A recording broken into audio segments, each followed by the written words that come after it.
पुणे सातारा परिसरात पुढच्या 24 तासात अतिमुसळधार पावसाचा इशारा देण्यात आलाय। भारतीय हवामान विभागाने हा अंदाज व्यक्त केलेला आहे।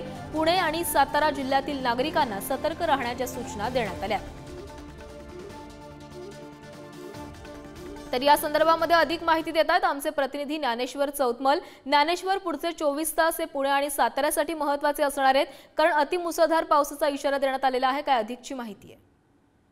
आपण बघतो राज्यभर वेगवेगळ्या भागांमध्ये मुसळधार पाऊस पडतोय, त्यातच पुणे आणि सातारासाठी महत्त्वाची अपडेट आहे। भारतीय हवामान विभागाने पुढचे 24 तास घाट परिसरामध्ये काही ठिकाणी अतिमुसळधार पाऊस पडेल। पुणे आणि सातारामध्ये अशा पद्धतीचा अंदाज वर्तवलाय।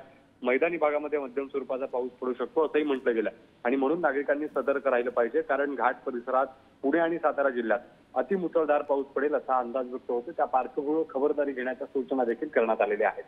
धन्यवाद ज्ञानेश्वर, तुम्ही दिलेल्या सविस्तर माहितीसाठी। पाहूयात पुढची बातमी। पुणे शहराला पाणी पुरवठा करणारं खडकवासला धरण 95% भरलंय। धरणातून 5000 क्युसेक पाण्याचा विसर्ग सुरू करण्यात आलाय, त्यामुळे नदीकाठच्या लोकांना सतर्कतेचा इशारा देण्यात आलाय।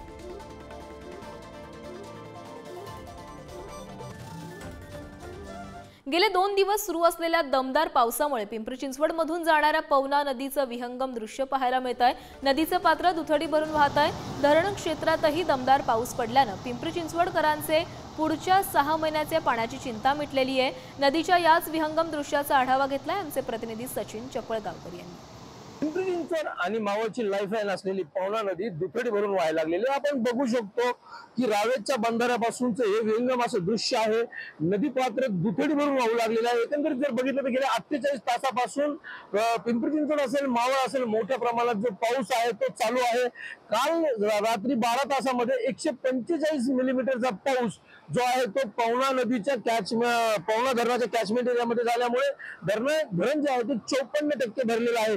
साधारणपणे 2 दिवसामध्येच 15 ते 20%, 10 ते 12% पवना धरणामध्ये वाढ झालेली आहे आणि असाच जर पाऊस चालू राहिला तर येत्या काही दिवसातच धरण तर भरेल, पण पवना नदीच्या आजूबाजूच्या परिसरातील लोकांना मात्र याचा धोका होऊ शकतो एवढं नक्की। सचिन चपळगावकर, पुढारी न्यूज, पिंपरी चिंचवड। तर तिकडे कोयना धरण पाणलोट क्षेत्रात देखील पावसाचा जोर कायम आहे। कोयना धरणात सध्या 70.96 टीएमसी इतका पाणीसाठा आहे। धरणातील पाणीसाठ्यात झपाट्याने वाढ होताना दिसतेय। कोयना धरणाच्या शिवसागर जलाशयात प्रतिसेकंद 55,522 क्युसेक पाण्याची आवक होतीये। तर बुधवारी सायंकाळी 5 वाजता कोयना धरणातील पाणीसाठा 70.96 टीएमसी इतका झाला होता। त्यापैकी 65.84 टीएमसी इतका उपयुक्त पाणीसाठा आहे। कोयना धरणाच्या शिवसागर जलाशयात प्रतिसेकंद 55,522 क्युसेक पाण्याची आवक होतीये आणि यापैकी 1050 क्युसेक पाणी धरणाच्या पायथा वीजगृहात वीजनिर्मिती करून कोयना नदी पात्रात सोडलं जात आहे। मंगळवारी सायंकाळी 5 ते बुधवारी सायंकाळी 5 या 24 तासात कोयना येथे 67 मिलीमीटर पावसाची नोंद झाली, तर नवजा आणि महाबळेश्वर येथे अनुक्रमे 106 आणि 91 मिलीमीटर पावसाची नोंद झाली आहे। तर मुंबईला पाणी पुरवठा करणारं शहापूरचं तांचा धरण ओव्हरफ्लो झालंय। संध्याकाळी 4:15 वाजता धरणाचे 2 दरवाजे उघडण्यात आलेत।